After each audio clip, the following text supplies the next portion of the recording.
Once per turn, you can use this effect. You can only use this effect of so-and-so once per turn. You can only activate one of this card per turn. You can only gain this effect once per turn. You can only activate one of these effects per turn and only once that turn. In the game of Yu-Gi-Oh, there are plenty of reasons why many people consider that the game is very technical and complicated. Out of the numerous reasons why, the variety of once per turn effects is perhaps one of these factors, for newer players at least. And so in this video, we'll be looking at and explaining the various different once per turn type of effects in Yu-Gi-Oh!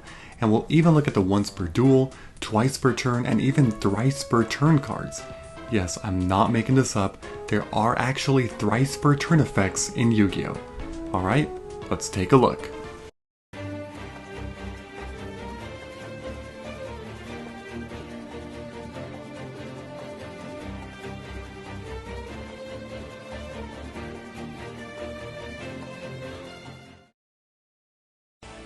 Before we even look at the first type of once per turn effect, let's start with the very basics, and that's what would not be considered a once per turn effect. Well, it may be obvious to most, but if a card doesn't say anything in its text about once per turn, then you have no limit on activating its effect. Snipe Hunter, for example, could theoretically be activated an unlimited number of times, provided you keep paying its discard cost every time you use it. So as long as you keep discarding a card each time, and there's a valid target on the field each time, there is no limit on how often you can use it. Same with a card like Toon Table of Contents. You could activate a Toon Table of Contents to search for a Toon card, including another copy of itself. Then you could activate that Toon Table of Contents you just added to your hand to add the third copy. Then with the third copy, just add another Toon card to your hand. And if you had a way to get one of those 3 copies back to your hand on the same turn, you could then activate it a 4th time, and so on and so forth. So these are all typically considered as cards with some of the least restrictions ever printed, which is why generally they're pretty good, and sometimes they even make their way to the ban list in some way, shape, or form because of abusing them in so many combos. But now let's take a look at some once per turn restrictions. There are 4 main types of once per turn restrictions in Yu-Gi-Oh! The first type of once per turn restriction is officially known as simply a, quote, once per turn effect, or more commonly known by the Yu-Gi-Oh! Community as a soft once per turn effect. This is by far one of the most common types of once per turn restrictions printed on cards, especially on older cards printed by the first 10 years or so. You can easily identify this type of effect in older cards if it says once per turn, comma, or if you're looking at newer versions printed, you might see it says once per turn, colon, you can. The comma change to colon change has to do with specifically problem-solving card text, or PSCT for short, which aims to clean and clarify text printed. But this whole topic is another whole separate video. I'm not going to be going over this one in this video. In either of these versions, however, right after the once per turn wording, the actual effect precedes it. And more importantly, there are no quotations anywhere to be found on the restriction. This is worth mentioning now, as later in this video, we'll definitely be looking at some quotes, which is an important distinction. But as far as what this type of restriction actually means, it basically means that this effect can only be used once per turn per card while that card is face up in its current location. When I say location, I don't mean on which field zone the card is in. I'm referring to the field, hand, graveyard, and so on and so forth as each a separate location of its own. But more on this later. Anyway, the important thing to understand with this type of effect is that while it does limit you in using that effect only once per turn for that card, there are several ways around it. The most common workaround is the use of multiple copies. For example, if you have 2 Barrel Dragons face up on your field, each Barrel Dragon is treated as its own card, and thus the once per turn effect can be used once per turn per card, so you'll be able to use both Barrel Dragons effects once each this turn. The second important distinction for this restriction is that the once per turn only applies to that card once while face up in its current location. For example, if you use Barrel Dragon's effect on main phase 1, then enter battle phase and the opponent uses Mirror Force to destroy it, and then on main base 2, you use Monster Reborn to bring it back, you can use that Barrel Dragon's effect again on that same turn, because the Barrel Dragon had left its location earlier, meaning the field. When it comes back to its field location, its once per turn restriction has now officially reset, allowing you to use it again. In a similar situation, if I had 2 Barrel Dragons on the field and used both on main phase 1, then I enter battle phase and get destroyed by Mirror Force, but then I use Monster Reborn and Premature Burial to bring back both, I can then use both again, meaning I've just used Battle Dragon's effect 4 times in one turn, despite the soft once per turn restriction. And the last thing to mention about soft once per turn effects is that they can also exist outside of just the field. Remember when I mentioned different locations such as field, hand, or graveyard? While rare, there are some cards that have these soft once per turn effects. The Element Sabers are a well-known example for this, because they state once per turn if this card is in the graveyard, you can. This means that you could theoretically activate an Element Saber effect in the graveyard to change its attribute. Then you can Monster Reborn it, then it gets sent to the graveyard the same turn somehow, and then you can activate its effect in the graveyard again to change its attribute once again, all in the same turn, because it moved location since its first use of the effect. One thing to mention about changing locations for a soft once per turn is that while it does reset it when moving from the field to the graveyard to the hand and to the Banish Zone, it also includes setting it face down. So if you use a soft once per turn effect and then it gets flipped face down via something like Book of Moon, but then you flip it back up legally, meaning you didn't initially summon it this turn, you are then allowed to use this effect once again. The one exception to this are the Pac-Man monsters. The Pac-Man monsters are a series of monsters that usually state something like once per turn you can flip this card into face down defense position. Cards like Death's Lakuta, Stealthbird, and Medusa Worm are prime examples of this. This wording is written as a soft once per turn, and so if someone were to look at these, one may think that they can use this effect twice in the same turn. For example, if you normal summon a Stealthbird and just left it there, but then on your next turn you start by activating its effect to flip it face down, and then you flip summon it by normal means, you then cannot use its soft once per turn effect again even though the card has already been flipped face down since the usage of its effect the first time. This is just a special unique ruling that Konami made.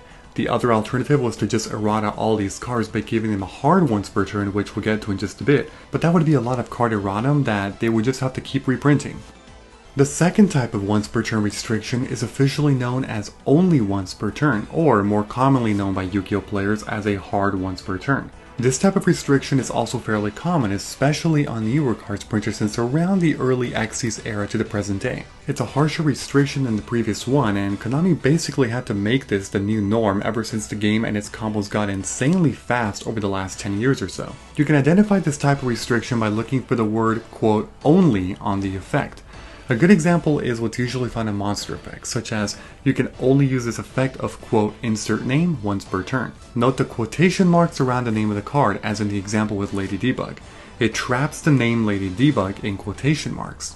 The reason for this is because it essentially creates a lingering restriction for that card name effect for this whole turn. For example, if you summon a Lady Debug on the field and use its effect, that effect says that you can only use this effect of quote Lady Debug once per turn, and because it's quoted, any card with the name Lady Debug who you summon this turn cannot activate that same effect, because the quotes around the name refer to all copies of that card, not just a copy of itself. Some monsters who have multiple effects with hard once per turn will instead have its wording printed as you can only use each of the following effects of quote insert name once per turn. TG Drillfish is one notable example. Or, in very rare circumstances, you may find the wording to say you can only use the preceding effect of quote insert name once per turn. The Vendread monsters are very notorious for this type of wording due to awkward ritual summoning add-on effects. On the activation of spell and trap cards, the wording is usually written a little differently. Some examples are Instant Fusion and Pot of Desires. These are cards that state you can only activate one quote insert name per turn. After all, activating an effect of a card versus activating a card itself are sometimes different in Yu-Gi-Oh, and so that's why the wording is like this. Either way though, it's still a hard once per turn. And also, when a monster has an inherent special summoning effect that's limited to a hard once per turn, you may find a text saying something like, you can only special summon quote insert name once per turn this way. Some examples include Dino Wrestler Pankratops and Calico Clockrow. One thing to note with this is that it says this way. This means you can still summon the monster multiple times this turn, but you can only summon it once per turn through this specific method. The last thing to mention about hard once per turn effects is that changing the original name of the card won't matter. You will still be limited to a hard once per turn. For example, you have Ancient Gear Howitzer face upon your field and then proceed to use its first effect to inflict 1000 damage to your opponent. Note that this effect has a hard once per turn restriction on it. If you then use Hero Mask to send an elemental hero monster from your deck to the graveyard to change the name of Ancient Gear Howitzer into, let's say, Elemental Hero Clayman, you cannot use Howitzer's effect again, despite the restriction saying specifically Ancient Gear Howitzer, even though the name of the card you currently control is actually Elemental Hero Clayman, not Ancient Gear Howitzer anymore. While logically this ruling doesn't make any actual sense, to be honest, the ruling is good for the game of Yu-Gi-Oh! Because it eliminates so many completely broken and FTK combos that could have arise if the ruling wasn't in place. This ruling also applies to cards that change their own name. For example, Harpy Channeler's name is never actually Harpy Channeler while face up on the field or in the graveyard, but it's Harpy Lady instead. Despite its restrictions saying you can only use this effect of quote Harpy Channeler once per turn, even though you don't actually ever control a Harpy Channeler face up on the field but instead a Harpy Lady, the official ruling doesn't care. You can only use it as a hard once per turn regardless. The third type of once per turn restrictions is called an only one effect once per turn. Out of all the once per turn effects out there, this is by far the most restrictive. This is because in addition to preventing multiple copies from being used, it also prevents the usage of the card's other effects for the turn if one of its effects has already been used that turn. You can identify this type of restriction if it says you can only use one quote insert name effect per turn, and only once that turn. Cards like Hysteric Sign and Witchcraft Decoration are perfect examples of this, meaning you can only use one of its effects this turn, not both. Note that sometimes these cards have an additional downside in that their first effect is mandatory, and is sometimes a gateway to get to the second effect. For example, Hysteric Sign has two effects, one which activates when you activate the card in its normal way, after which it stays face up because it's a continuous spell, and the second effect activates in the graveyard during the end phase if it was sent there from the field or hand this turn. This means that if a player draws Hysteric Sign, but they want to use its second effect this turn, it can honestly get quite tricky sometimes. This is because the first effect is mandatory, meaning if you have a way to destroy Hysteric Sign while it's face up on the field, which Harpies are really good at doing to their own back row too, it usually won't be enough, because you'll be forced to activate its search effect when activating. And this means that even if you manage to destroy it on the same turn, you won't get to use its second effect this turn. Now in some instances you can do things like maybe set the card in the back row to prevent the first effect from going off, but this doesn't always work depending on the wording of certain cards. So overall, just watch out for this kind of stuff because it can really mess you up at times. And the fourth and final type of once per turn restriction is called gaining an effect once per turn. This restriction can be identified by looking for the word gain in the text, with the specific wording being you can only gain this effect once per turn. Usually this gain is exclusive to normal summoning or setting an extra monster, but there are a few exceptions to this. But because it's mostly normal summons and sets, it's important to clarify one key point. So obviously I'm sure you can conclude that you can't gain the effect to normal summon an additional 2 times in the same turn by activating 2 double summons in the same turn. That part is more clear, but what's usually a bit more confusing is that this gaining of a normal summon once per turn also applies even if it's 2 different cards with the same gain. And also, even if it's 2 different types of normal summoning. For example, if you have a fire formation Tensu face up, which allows you to normal summon 1 Beast Warrior this turn in addition to your normal summon or set, and then you use your regular normal summon this turn on Evil Swarm Caster, who on the turn its normal summon, allows you to normal summon an additional Swarm monster this turn in addition to your normal summon set, you will still only get 1 additional normal summon this turn, not 2 additional, because both are still just an additional normal summon, which the restriction specifies that you can only gain it once per turn. And yes, this is a thing even though one is Swarm monsters and the other is for Beast Warrior monsters. And again, this is mostly just for balancing and not letting this mechanic get out of hand with players abusing normal summons even more than they already are in the current game. Outside of gaining an extra normal summon on the turn, really the only other cards that make you gain something for the turn are cards like Zephyroth, which grants an additional Pendulum summon for the turn, and then Dice Reroll, which grants the player the ability to redo 1 dice roll for the turn. And just like the normal summoning gain, this effect is also restricted to once per turn regardless of how many copies are used this turn. So as far as once per turn restrictions, that's it. However, there are a few other similar restrictions that are definitely worth mentioning, and I do want to talk about these. The first is the once while face up on the field restriction. You can identify this by reading, quote, once while this card is face up on the field. Or for pendulums, quote, once while this card is in your pendulum zone. This restriction is always technically a soft effect because it allows only the card of itself to be used once while face up, and so if you were to destroy it and reborn it or bounce it and resummon it, you could use its effect again. This restriction is more restrictive than a soft once per turn, but when used the right way, it can be a much lighter restriction than a hard once per turn. You can easily see this with infamous combos such as the wind-up loop, which was originally intended to really only be used once because of wind-up hunter's restriction. But through strategic loops, players quickly found a workaround to use this a near limitless number of times per turn. There's also once per chain restrictions, which are soft restrictions, but as the name implies, you can use it multiple times in the same turn as long as they are always separate chains. With the example of Appaloosa, Bow of the Goddess, if your opponent activates a monster effect, then you chain to that using Appaloosa's effect, then your opponent chains to Appaloosa's effect with another monster effect. You are not allowed to use Appaloosa again to that new monster effect on the same chain. This type of restriction has been overall pretty rare throughout Yu-Gi-Oh's history, but you'll occasionally see it here and there in a few cards.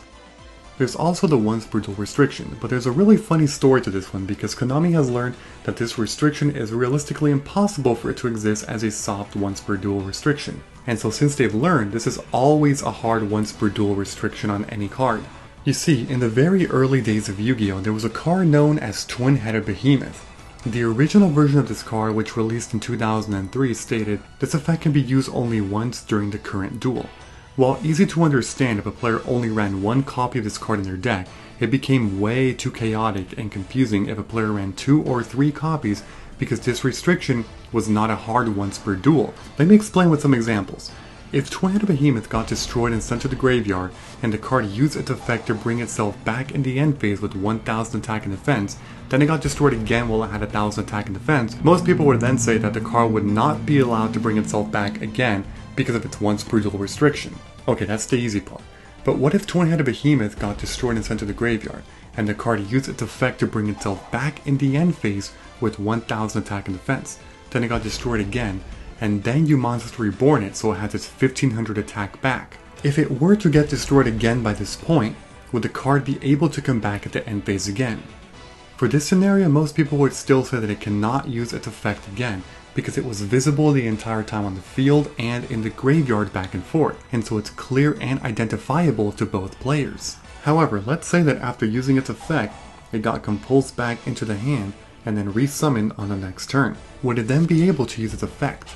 By this point it gets very tricky because since it was sent to the hand, the card's identity has been hidden from the opponent because the hand is not public knowledge, unlike the graveyard. And so because of this, if the player had a second copy of Twin-Headed Behemoth, only the actual owner of these cards would know which behemoth has used its effect for the duel, and which one hasn't. By this point, the game would have to be played on an honor system basis from the owner of the behemoths, and worse, it's possible even that they could forget which was the card because of shuffling the hand. And the absolute worst scenario would be if Twin-Headed Behemoth would be sent from the field straight to the deck and shuffled, such as Fiber Jar, while that deck has either 2 or 3 Twin-Headed Behemoths in it.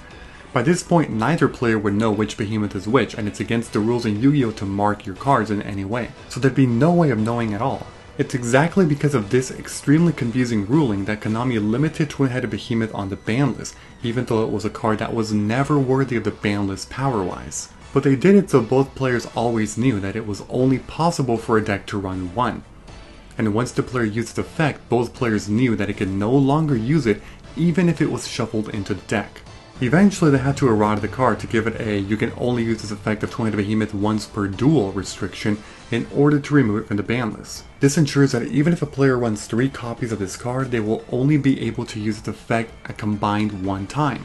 And since these events, they've only ever printed cards with a hard once per duel restriction, such as Spore or Glow Up Bulb, because they could not exist otherwise. This also makes it highly illogical in most cases for any player to ever run more than 1 copy of a card in their deck that has a hard once per duel restriction on it. And the very last restrictions worth mentioning are the twice per turn and thrice per turn restrictions. Twice per turn restrictions state something like, you can use the effect of quote insert name up to twice per turn, meaning it's a hard restriction. Some examples include Photon Pirate or Neo Blue Eyes Ultimate Dragon, which you can clearly see the quote around their name in the effect. However, this is only one type of twice per turn restriction, as there are actually soft twice per turn restrictions in Yu-Gi-Oh! Some examples include Shield Wing, Constellar Cows, and Evil Swarm Salamandra. As you can see, the wording on these types of twice per turn restrictions state up to twice per turn, comma, or up to twice per turn, colon. There is no quotation marks with the card's name on it, meaning it is not hard, but it's actually a soft twice per turn restriction. This means if these cards use their effect twice and then leave the field in any way and then come back, they can then do it twice again. Or if you have multiple copies of this card on your field, you can actually use each copy's effects twice per turn each. And for hard thrice per turn, the only two cards are Coach King Giant Trainer and Mare, both of which say you can only use this effect of quote insert name up to thrice per turn. It'd be nice to see them release more thrice per turn cards, but I also understand that they have to be very careful about which kinds of effects can have these to not make them so broken. And that about concludes Yu-Gi-Oh's history of once per turn restrictions and other similar restrictions as well. As always, make sure to leave that like, comment, subscribe, and turn on notifications if you'd like to see more videos like this one. See you in the next History of Yu-Gi-Oh video.